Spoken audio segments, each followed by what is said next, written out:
Hello dear students, आप ध्यान से सुनेंगे। आज खास बात यह है कि आज मैं नया चैप्टर स्टार्ट करने जा रहा हूँ। दूसरी बात यह है, अब तक मैंने आपको तीसरा चैप्टर आव्यूह, चौथा चैप्टर सारणिक और पांचवा चैप्टर व्युत्क्रम आव्यूह एवं उसके रैखिक समीकरण एवं छठवां चैप्टर सांतत्य अवकलनीयता और सातवां चैप्टर अवकलन, इतने सारे चैप्टर मैंने ऑनलाइन आपको पढ़ा दिए हैं। ठीक है, जिन बच्चों ने इन चैप्टर्स का अध्ययन किया है उन्होंने सीखा होगा, जाना होगा किस तरीके से चैप्टर्स को पढ़ा जाता है। मैंने पूरा प्रयास किया है, अच्छे से अच्छा देने का प्रयास किया है और उसमें सारी चीज़ें देने का प्रयास किया है विद एग्जाम्पल, एक्सरसाइज और ऑनलाइन टेस्ट की प्रक्रिया भी मैंने अपनाई है।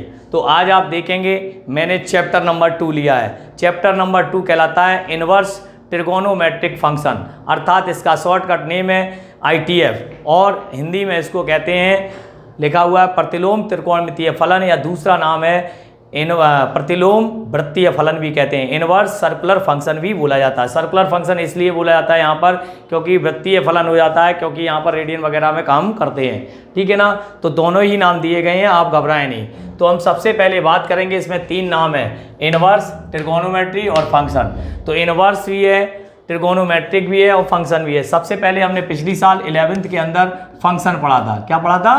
फंक्शन। और 11th के अंदर ही मैंने पढ़ा था ट्रिगोनोमेट्रिक। ठीक है, इसके सापेक्ष में मैं बात करूंगा। लास्ट अपना टर्म है जो 12th में पढ़ते हैं, जिसका नाम है इनवर्स। और ज़्यादा बड़ी बात तो नहीं कर रहा हूं मैं पिछले 11th क्लास के अंतर्गत मैंने आपको साइन, कॉस, टेन, कॉट, सेक और कोसेक, इनके ट्रिगोनोमेट्रिक फंक्शंस के ग्राफ के बारे में भी बताया था। ठीक है, उससे पहले मैं बात करूंगा फंक्शन की, उसके पहले मैं बात करूंगा रिलेशन की। रिलेशन एक सिंपल महज बात होती है कि किसी भी मान लीजिए किसी का रिलेशन, मान लीजिए स्टूडेंट का टीचर से, ये नॉर्मल रिलेशंस हैं। लेकिन अगर हम संख्याओं की बात करें कि कोई भी संख्या जो है वो एक संख्या कोई ऐसी संख्या है जो उसके 3 गुने के बराबर है, अर्थात हम कहते हैं y = 3x। तो y = 3x की अगर हम बात करें तो इसका मतलब है x का 3 गुना y के बराबर है। इसका मतलब ये चल रहा है कि अगर हम x की वैल्यू सपोज दैट 1 ले रहे हैं तो y की वैल्यू, अगर ये x से y में रिलेशन है तो ये 3 हो जाएगा। अगर हम यहाँ 2 ले रहे हैं तो ये 3 गुना हो जाएगा। अगर हम 3 ले रहे हैं तो यहाँ 9 हो जाएगा। तो 1 का रिलेशन, 2 का रिलेशन और 3 का रिलेशन। तो ये इस तरीके से रिलेशन दिख रहा है। लेकिन मैं थोड़ा सा बड़ा बना दे रहा हूँ। x से y में कोई रिलेशन है, ठीक है, कोई रिलेशन है, तो यहाँ पे 1, 3, 2, 6, 3, 9, तो ये इससे हो गया, ये इससे हो गया और ये इससे हो गया। तो इस तरीके से x से y में कोई रिलेशन इस तरह डिफाइन है। लेकिन एक विशेष प्रकार का जो संबंध होता है, विशेष प्रकार के संबंध को हम फलन कहते हैं। यहाँ फंक्शन की डेफिनेशन की बात कर लें तो फलन की डेफिनेशन क्या कहती है। सबसे पहले हम बात करेंगे y = f(x) और f सच दैट, कोई भी फंक्शन इस तरीके से निरूपित किया जाता है, function such that x tends to y। किसी भी फंक्शन को डिनोटेड करने के लिए इस तरीके से उसको लिखा जाता है। फंक्शन क्या कहता है उसकी डेफिनेशन मैंने लिखा है। किसी हम ये कह सकते हैं कोई फलन परिभाषित कब होता है कि समुच्चय x का समुच्चय a का प्रत्येक अवयव, समुच्चय a का प्रत्येक अवयव समुच्चय b के एक और केवल एक अवयव से अद्वितीय रूप से प्रतिबिंबित हो, संगुणित हो, क्या कहलाता है? फलन कहलाता है। कोई भी समुच्चय a का प्रत्येक अवयव समुच्चय b के एक और केवल एक ही अवयव से संगुणित होना चाहिए, एसोसिएट करना चाहिए, तो ही वो फलन होगा, अदरवाइज वो फलन नहीं होगा। तो फलन की डेफिनेशन, मेन टॉपिक की जो डेफिनेशन है वो यही कहती है कि किसी समुच्चय a का प्रत्येक अवयव समुच्चय b के एक और केवल एक अवयव से अद्वितीय रूप से प्रतिबिंबित हो रहा हो, संगुणित हो रहा हो, तो उसे हम फलन कहते हैं। जैसे हमने बात की अभी, तो ये फंक्शन हो सकता है। क्यों? एक संबंध फंक्शन, यहाँ पर ये संबंध बिल्कुल सही तरीके से डिफाइन है। तो 1 का संबंध 3 से, 2 का 6 से और 3 का 9 से है। तो समुच्चय a का या समुच्चय x का प्रत्येक अवयव समुच्चय y के केवल एक और केवल एक अवयव से ही संगुणित हो रहा है, इसलिए हम कह सकते हैं कि ये फंक्शन भी होगा, अर्थात f such that x tends to y भी होगा निश्चित तौर पर। तो यहाँ फंक्शन होगा कब नहीं सर, ये फंक्शन नहीं होगा। जैसे मान लीजिए इधर सिंगल अवयव है और इधर दो अवयव है, तो आप देख रहे होंगे कि इधर जो है, इधर का एक ये अवयव इससे भी संबंधित है, ये अवयव इससे भी संबंधित है, तो इसका मतलब ये फलन नहीं है, ये फलन नहीं होगा। मैंने पहले से ही तीर लगा रखे थे।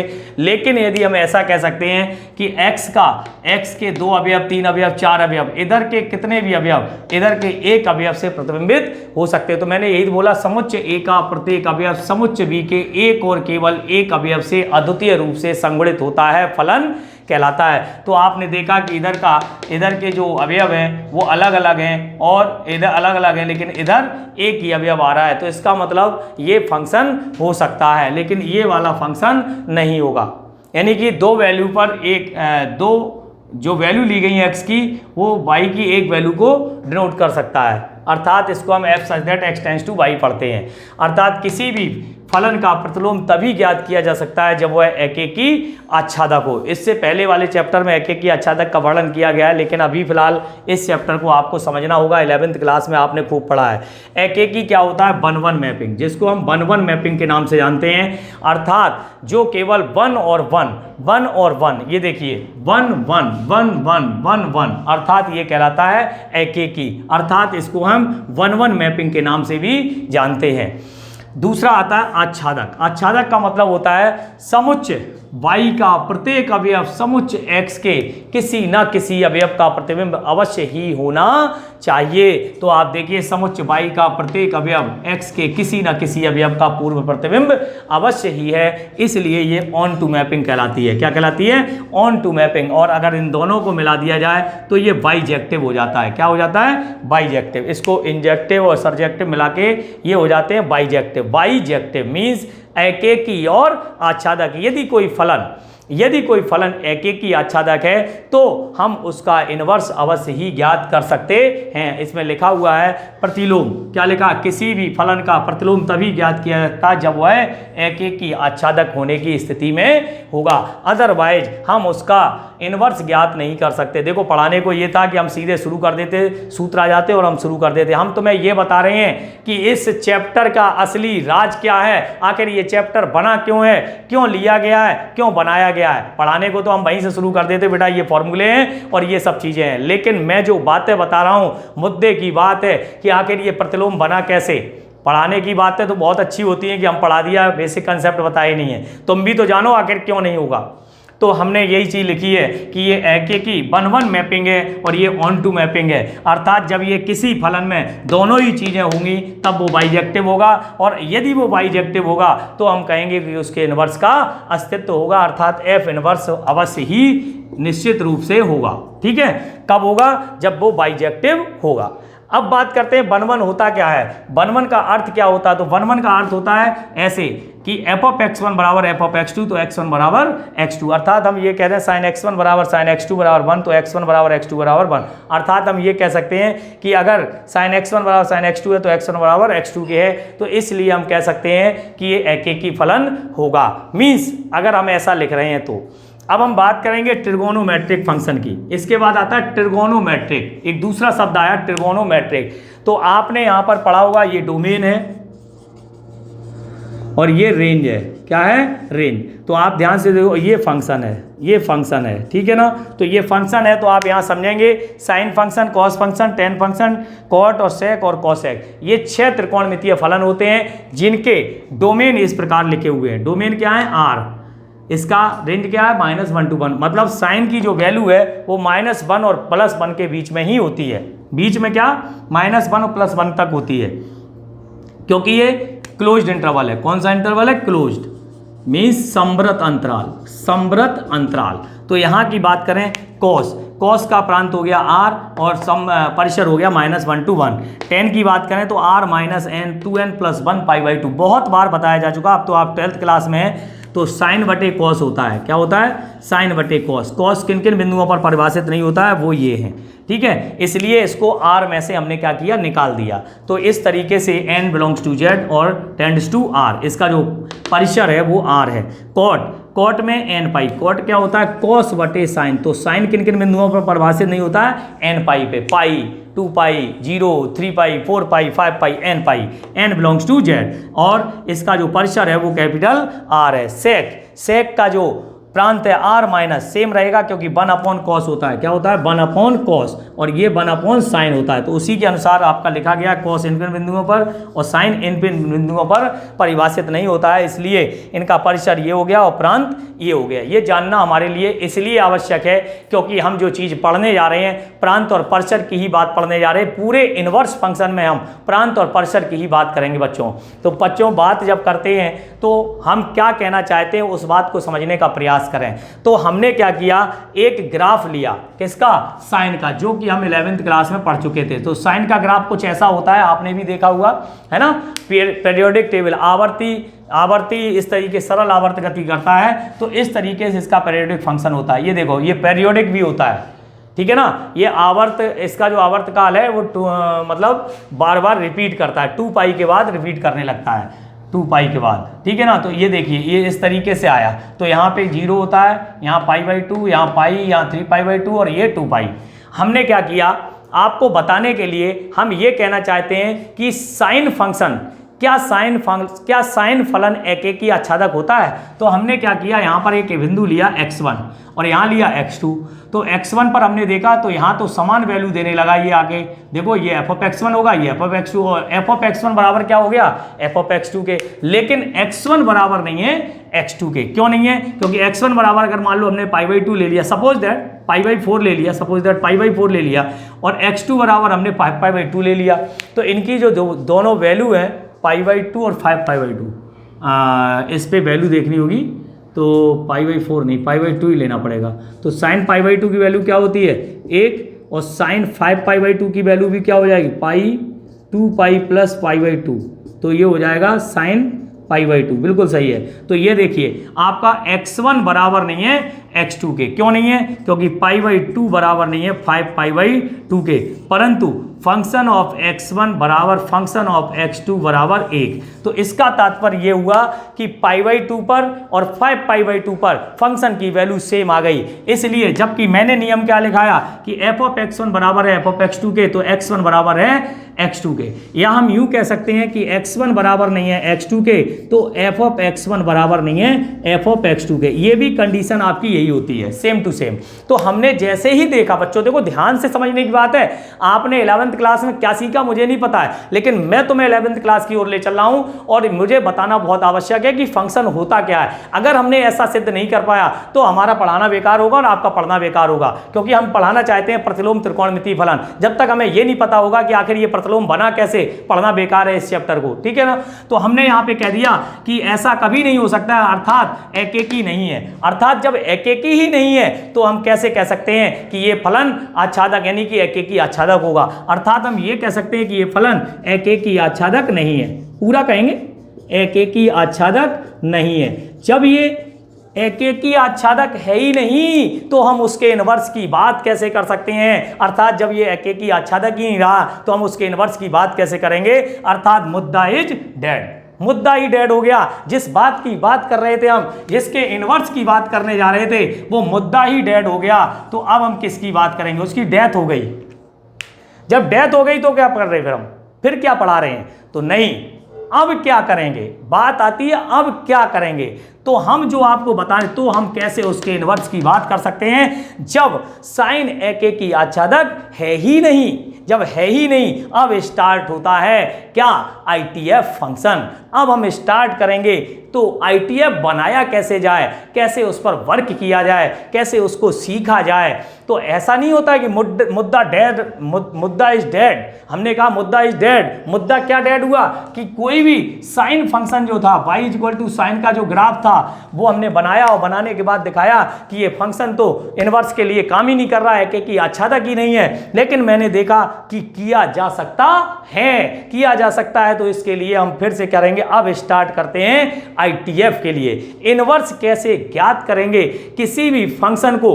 अब हमने कहा कि वो ट्रिगोनोमेट्रिक फंक्शन तो था लेकिन इन्वर्स नहीं है, उसका इन्वर्स ज्ञात करने के लिए हम क्या क्या करेंगे ये हम अगले टॉपिक में आपको बताने वाले हैं। तो आप पहले इतना नोट डाउन कर लें, आप समझ गए होंगे मैं क्या कहना चाहता हूं कि ये फलन एकेकी आच्छादक है ही नहीं। जब ये एकेकी आच्छादक है ही नहीं तो इसके इन्वर्स की बात क्यों कर रहे हैं, नहीं, लेकिन हम करेंगे और आज ही आपको बताएंगे कि इन्वर्स ट्रिगोनोमेट्रिक फंक्शन भी हम फाइंड कर सकते हैं, लेकिन उसमें थोड़ी सी तरकीब होती है। उसको हम क्या करते हैं, स्पेल को छोटा करके, प्रतिबंधित करके, रिस्ट्रिक्टेड करके उसको बनाया जाता है और फिर हम सभी के ये जितने भी फंक्शन लिख रहे हैं साइन, कॉस, टेन, कॉट, सेक, कोसेक, इन सब को इन्वर्स फंक्शन में बना लेते हैं और बनाने के बाद उसका इन्वर्स फंक्शन भी पढ़ते हैं। तो आज आप इतना पहले नोट कर लें, इससे आगे मैं बताऊंगा। हाँ बच्चों देखेंगे, मैंने आपको जैसा कि बताया कि वहाँ मुद्दा इज डेड हो गया था।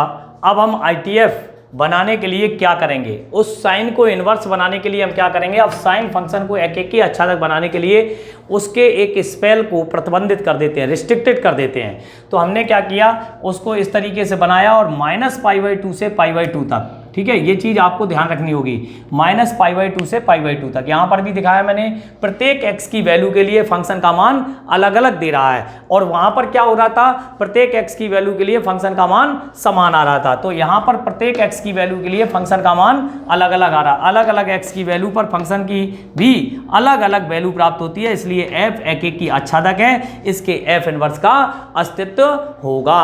यही कहता है मेरा क्या, इनवर्स फंक्शन। अगर वो एकेकी आच्छादक, जैसे मान लीजिए हमने sin π/4 पे वैल्यू ली, sin π/4 की वैल्यू क्या होगी 1/√2, sin π/6 की वैल्यू क्या होगी 1/2 और sin π/3 की वैल्यू क्या हो गई √3/2। तो यहाँ तक जो भी वैल्यू आ रही है, मान लीजिए हमने π/4 लिया, π/6 लिया, π/3 लिया और भी 75 ले लिया, सबकी वैल्यू अलग अलग आएगी। कोई भी फंक्शन की वैल्यू ऐसी नहीं होगी जो सेम वैल्यू दे। लेकिन वहाँ पर अभी आप देख रहे थे जब हमने स्पेल को इस तरह लिया तो यहाँ पर भी आ रहा था, इसीलिए क्या हुआ था, ये वैल्यू और ये वैल्यू सेम हो गई थी कि नहीं। तो इसीलिए मैंने स्पेल को छोटा कर दिया और एक निश्चित स्पेल ले लेते हैं, निश्चित स्पेल लेकर के उसमें हम क्या करते हैं, उसको एकेकी और आच्छादक बनाने का प्रयास करते हैं। इसीलिए हमने यहाँ पर लिखा, जब ये अलग अलग रिस्ट्रिक्टेड कर दिया -π/2 से π/2 तक, ऐसे ही कॉस का 0 से π तक कर देंगे, ऐसे ही टेन का, ऐसे ही कॉट का, सबके अलग अलग ले लेंगे। तो हमने यहाँ 1/1 एंड ऑन टू मैपिंग हो गई,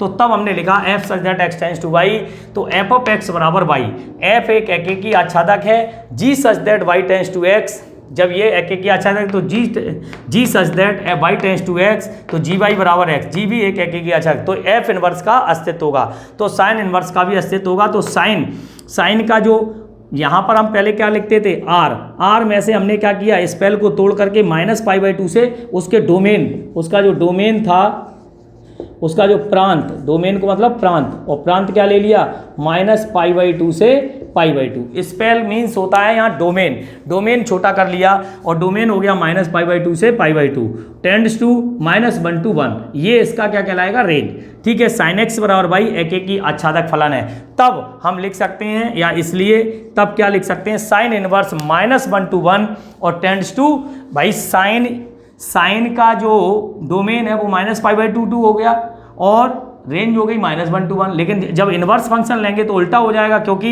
हमने अभी बताया कि ये एकेकी और आच्छादक है। कैसा है, एकेकी आच्छादक है, तब इसके इनवर्स का अस्तित्व है, तब इसके इनवर्स का अस्तित्व है। ये हमने बार बार लिख दिया है, कई बार, अस्तित्व है। तब साइन इनवर्स इसका डोमेन हो गया -1 to 1 और इसका जो रेंज है वो -π/2 to π/2। अर्थात हम ये कह सकते हैं कि किसी भी sign function, cos function, ten trigonometric function को इन्वर्स बनाने के लिए हम उसके डोमेन को छोटा कर देते हैं, रिस्ट्रिक्टेड कर देते हैं, प्रतिबंधित कर देते हैं, तब वो जाकर के 1/1 एंड ऑन टू मैपिंग हो जाती है, एकेकी आच्छादक फलन हो जाता है। जब वो एकेकी आच्छादक हो जाता है तो हम कह सकते हैं कि ये फलन इनवर्स के लिए तैयार है, तब हम इनवर्स के लिए वर्क करेंगे, ठीक है। तो अब आपका जो असली बात शुरू हुई वो कहलाती है, ये ITF फंक्शन कहलाता है। तो आज से आप समझ जाएंगे कि ITF निकाला जाता है, ITF होता नहीं है। तो sine inverse, cos inverse, tan inverse, cot inverse, sec inverse और कॉसेक इनवर्स, इन सब के क्या होते हैं, इन सब के डोमेन और रेंज होते हैं वो अभी सारणी बनेगी तब आपको बताया जाएगा। अर्थात आपकी समझ में आ गया, एक ही से बताया जाता है, बाकी तो सब सेम इसी प्रकार किए जाएंगे। ठीक है, इसको आप नोट डाउन कर सकते हैं, नोट डाउन कर लें। देखेंगे बच्चों, अभी मैंने प्रूफ कर दिया है कि साइन इनवर्स -π/2 से π/2 उसका जो पर्शर है उस स्पेल के अंदर क्या कर दिया गया, उसको डिफाइन कर दिया गया कि ये इन्वर्स ज्ञात किया जा सकता है। तो साइन इन्वर्स एक ऐसा कोण है जिसके साइन की वैल्यू x है, जैसे y बराबर साइन x या f(x) बराबर साइन इन्वर्स x।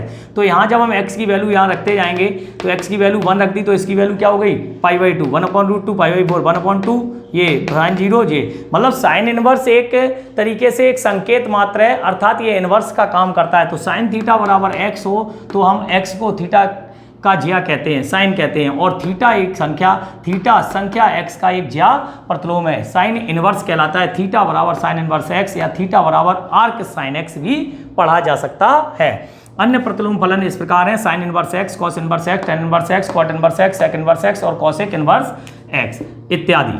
ठीक है ना, और भी जो भी होंगे, पहले तो यही होते हैं। Note, sign inverse x, cos inverse x, tan inverse x फलनों में -1 घात नहीं है, यह केवल प्रतिलोम त्रिकोणमितीय फलन का संकेत मात्र है। ये जो लग रहे हैं, मैंने पहले ही कहा था, ये एक संकेत मात्र होता है, इनवर्स लिखने का तरीका होता है। ठीक है ना।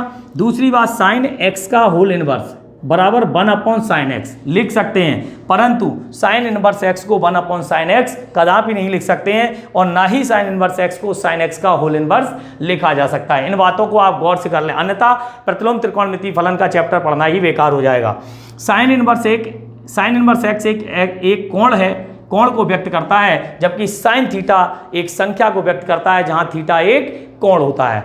अब तक हमने जो पढ़ा है उसकी हम बात कर लेते हैं। वृत्तीय फलनों के अध्ययन से स्पष्ट हुआ, वृत्तीय फलनों अर्थात त्रिकोणमितीय फलनों के अध्ययन से स्पष्ट हुआ है कि वह अपने स्वाभाविक प्रांत में क्या होते हैं, स्पेल में या डोमेन में क्या होते हैं, वो इन्वर्स नहीं होते हैं। तो उन्हें क्या करना पड़ता है, उन्हें प्रतिबंधित करके उनके एक छोटे से स्पेल में उसे क्या किया जाता है, इन्वर्स बनाया जाता है, एक एक की आच्छादक बनाया जाता है, और जब एक एक की आच्छादक हो जाता है तो उसके इन्वर्स का अस्तित्व हो जाता है। कल से हम अगले टॉपिक में जब अध्ययन करेंगे तो आपको बताएंगे कि इनके स्वाभाविक जो डोमेन है, अर्थात उनकी जो रेंज है, वो किन किन रेंज और किन किन डोमेन में क्या किए गए हैं, स्पेल में प्रतिबंधित किए गए हैं, उसको उनकी वो जो sign inverse, cos inverse, tan inverse है, उनकी वो रेंज होगी, और उन रेंज के तहत ही हमें उनकी वैल्यू फाइंड करनी पड़ती है। तो इसलिए आज आपके लिए इतना ही टॉपिक पढ़ाया जाएगा, कल आपको इससे आगे पढ़ाया जाएगा। तो आज आप इतनी ही तैयारी करेंगे। Thank you so much.